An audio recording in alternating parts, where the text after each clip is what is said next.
नमस्ते भैया बहनों। आज हम कक्षा अष्टम का भाग 2 सामाजिक विज्ञान का भाग 2 पढ़ेंगे। इसमें संसाधन विकास पुस्तक का नाम है और इसमें पाठ 2 का दूसरा भाग हम इसमें पढ़ेंगे। इसमें हमें पहले पढ़ा था, यह आपको जो पाठ 2 दिखाई दे रहा है, इसका पाठ का नाम है भूमि, मृदा, जल, प्राकृतिक वनस्पति एवं वन्य जीवन संसाधन। इसके हमने पहले इसमें पाठ में पढ़ा था कि भूमि हमारी किस काम आती है, भूमि का उपयोग किस कारण कहाँ पर होता है, भूमि संसाधन का क्या संरक्षण है और भूमि के लिए हम भूमि का उपयोग किस किस कारण के लिए उपयोग में किया जाता है। और इसका हमने आपको पहले बताया था, 4-5 पॉइंट पहले बताए थे कि भूमि का गांव में क्या उपयोग होता है, शहरों में क्या किस काम से आता है ना। अब आज हम इसमें पढ़ेंगे मृदा के बारे में। पृथ्वी पर पृष्ठ पर दानेदार कणों के आवरण को पतली परत मृदा कहलाती है। जो अपनी मिट्टी के ऊपर जो एक पतली परत बनी रहती है, जिसमें छोटे छोटे कंकड़ पत्थर होते हैं, वो क्या कहलाते हैं? मृदा कहलाती है। वो भूमि से निकटता से जुड़ी हुई रहती है। स्थल रूप से मृदा के प्रकार को निर्धारण करते हैं और मृदा का निर्माण चट्टानों से प्राप्त खनिजों और जैविक पदार्थों से मिलकर के बनता है। भैया बहनों, मृदा का निर्माण किस प्रकार होता है? जो नीचे जो पृथ्वी के अंदर जो मिट्टी के कंकड़ होते हैं, चट्टानें होती हैं, खनिज होते हैं, उन जैव पदार्थों से मिलकर ही मृदा का निर्माण होता है। अब इसमें अपन आगे पढ़ेंगे भैया बहनों की भूस्खलन क्या होता है, भूस्खलन किसे कहते हैं? भूमि का नॉर्मल चीज जिसे अपन कहते हैं भूस्खलन का मतलब होता है भूमि का फटना। या भूस्खलन को सामान्य रूप से सेल, मलबा या ढाल से गिरने वाली मिट्टी के वृत्त संचालन के रूप में परिभाषित किया जाता है। वो प्राय भूकंप, बाढ़, ज्वालामुखी के साथ घटित होते हैं। लंबे समय तक भारी वर्षा से भूस्खलन होता है। ये नदी के प्रवाह को कुछ समय के लिए अवरुद्ध कर देता है। भैया बहनों, जब ऊंचे ऊंचे पहाड़ होते हैं और अचानक से जब बाढ़ आ जाती है, भूकंप, बाढ़ और ज्वालामुखी फटते हैं, तो ऊपर से जो गिरने के कारण नदी का प्रभाव तेज हो जाता है, यानी उसका बहना तेज हो जाता है। वो नदी के प्रभाव को वो अवरुद्ध कर देता है। नदी अवरुद्धता के कारण अचानक फूट पड़ने से निचली घाटियों के आवासों में विध्वंस आ जाता है।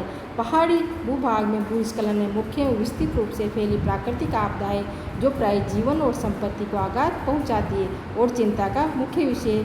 भैया बहनों, भूभाग में एक भूस्खलन एक मुख्य समस्या हो जाती है कि जो एक प्राकृतिक आपदा होती है, इसको कोई नहीं रोक सकता है। इससे अपने जीवन को, मनुष्य को बहुत हानि पहुँचती है। अगला इसमें हम पढ़ेंगे, एक वस्तु स्थिति अध्ययन करेंगे कि कहाँ पर ज़्यादा भूस्खलन होते हैं।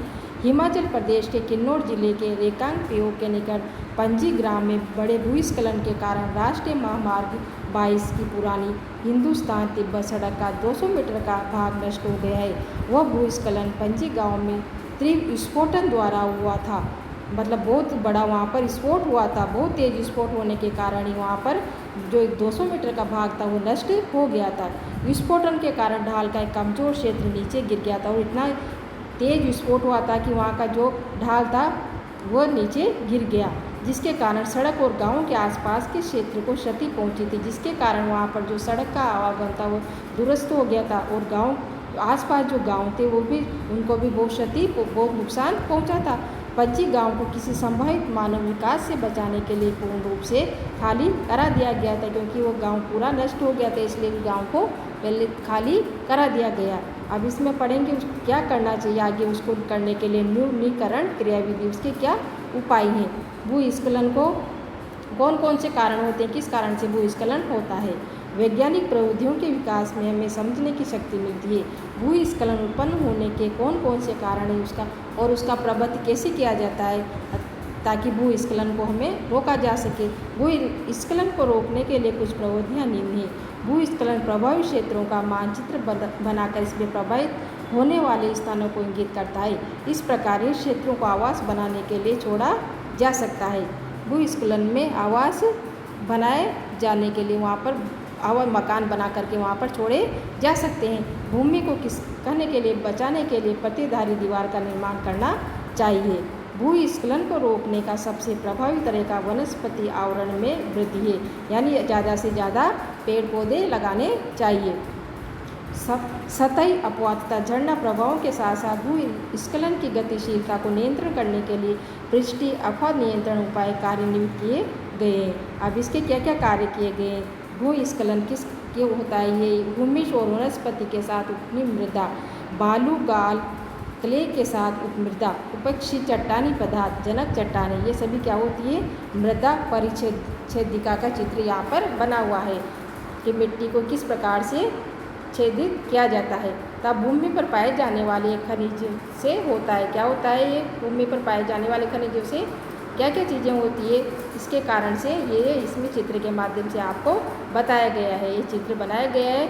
और मृदा का किस कारण से मृदा का निर्माण को प्रभावित करने वाले तत्व है, मृदा कौन कौन से तत्व मिट्टी को प्रभावित करते हैं, जनक, शेल, रंग, गठन, रासायनिक गुणधर्म, खनिज, मात्रा, पारगम्यता को निर्धारित करता है। दूसरा है जलवायु, तापमान, वर्षा, अपक्षय, भूमिश निर्माण और दर को प्रभावित करते हैं। उछाव व तुंगता और ढाल मृदा के संचय को निर्धारित करते हैं। वनस्पति जात, प्राणी जात और सूक्ष्म जीव भूमिश निर्माण के दर को प्रभावित करते हैं। समय मृदा परिच्छेदिका की मोटाई को निश्चित करता है, तो ये मृदा के निर्माण को प्रभावित करने वाले कारक है। अब इसमें पहले कि मृदा के निर्माण के कारक में कौन कौन सी चीज़ें हैं।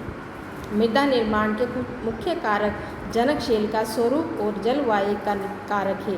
मृदा निर्माण के अन्य कारक स्थलाकृति, जैव पदार्थों की भूमिका, ये आदि कारण है। प्राकृतिक निम्न कारण दो कारण हो सकते हैं। मृदा के निम्नीकरण में सहायक कारक वनोन्मूलन यानी वनों को काटा जाना, अतिचारण, रासायनिक उर्वरकों और कीटनाशक का अत्यधिक उपयोग, वर्षा का दोहन, भूस्खलन और बाढ़ें। मृदा संरक्षण की कुछ विधियाँ निम्न प्रकार है। अब मृदा को मिट्टी को किस प्रकार से अपन संरक्षण करके उसको बचा सकते हैं, यानी अच्छी मिट्टी पैदा कर सकते हैं, इसके क्या क्या कारण हैं।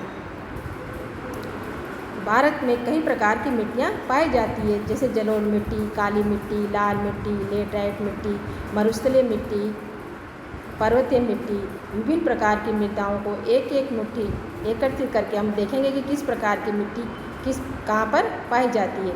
मृदा अपरदन और क्षीणता मृदा संसाधन के लिए दो मुख्य खतरे हैं, मानवीय और प्राकृतिक। दोनों ही कारकों में मृदाओं का निम्नीकरण हो सकता है। मृदा के निम्नीकरण में सहायक कारक वनोन्मूलन, अतिचारण, रासायनिक उर्वरकों और कीटनाशकों का अत्यधिक उपयोग, वर्षा दोहन, भूस्खलन और बाढ़ें। मृदा संरक्षण की कुछ विधियाँ इस प्रकार बताएं कि मृदा के बचाने के लिए क्या हमें करना चाहिए। पहला है इसमें मल्च बनाना। पौधों के बीज अनावृत भूमि जैव पदार्थ जैसे प्रवाल से ढक दी जाती है, इससे मृदा की आर्द्रता रुक जाती है, जिसमें मिट्टी में जो नमी बनी रहती है वो इससे रुक जाती है। किस कारण से, क्योंकि ढाल नुमा जो खेत बनाए जाते हैं उनमें पानी रहता है, इसलिए वहाँ पर मिट्टी में नमी बनी रहती है। समुच्चय जुताई, ये जो आपको चित्र दिखाई दे रहा है, एक तो वेदिका फार्म बना रखा है इधर और दूसरे चित्र में आपको समुच्चय जुताई दिखाई दे रही है।